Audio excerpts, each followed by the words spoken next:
Hi, my name is Taylor Danielle from Austin, Texas, and I have been living with type 2 diabetes for a little over 6 years now.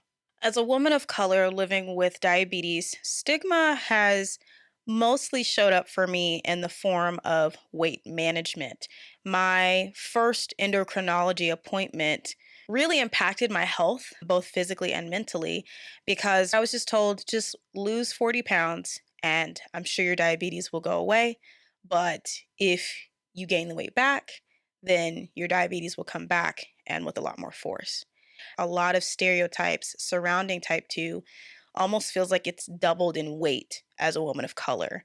So it's been a huge impact on my health, and I've found myself having to advocate a lot more for myself to ensure that I'm getting the best treatment for myself mentally and physically. I think one of the biggest cultural challenges is being met where you're at. Being a woman of color, there's so much beauty to our culture, and especially for myself, having African American heritage as well as an Asian American heritage, it is really important to remain tied to my identity and my culture, both on my Black side and my Asian side.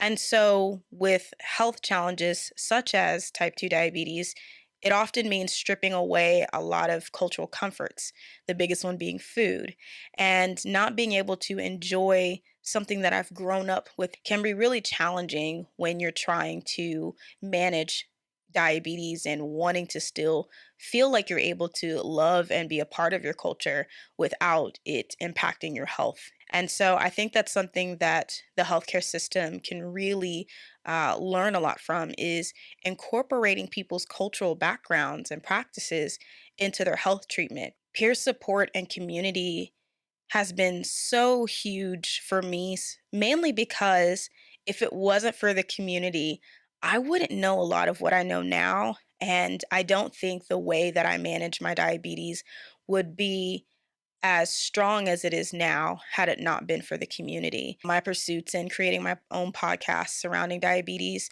has really helped propel me forward in connecting with people that I otherwise would have never interacted with simply because of the type of diabetes that I have.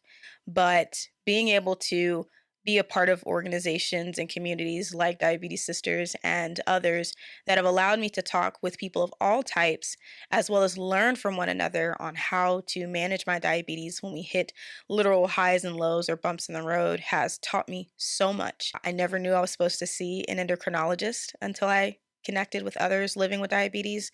I had no clue what a constant glucose monitor was until I connected with my peers. And it's such a relieving feeling to have this weight and pressure removed from you when you're having a hard day and the peers who also experience the same disease as you understand what that feels like and know how to be empathetic and give support in that way. So I feel like the community is such a big blessing because it allows us to literally be ourselves where in some spaces sometimes it can be hard when you're living with something like diabetes. So it matters a lot to be able to look to my left and right and not only see people who live with the same condition as I do, but also see people who look like me and can relate to the experiences that I've gone through. I think the biggest thing to remember about being a woman of color living with diabetes is that you are 100% not alone. And now more than ever, we are seeing us all over in different types of areas, whether that's being a VP of fitness of Peloton to being on television. Like, I'm seeing so many women of color in the diabetes space who are representing us and representing us well. And it's so great to see that we're not alone and that you always have a sister available to share and support you and just relate in a way that helps you feel seen and understood. So, never alone, always together.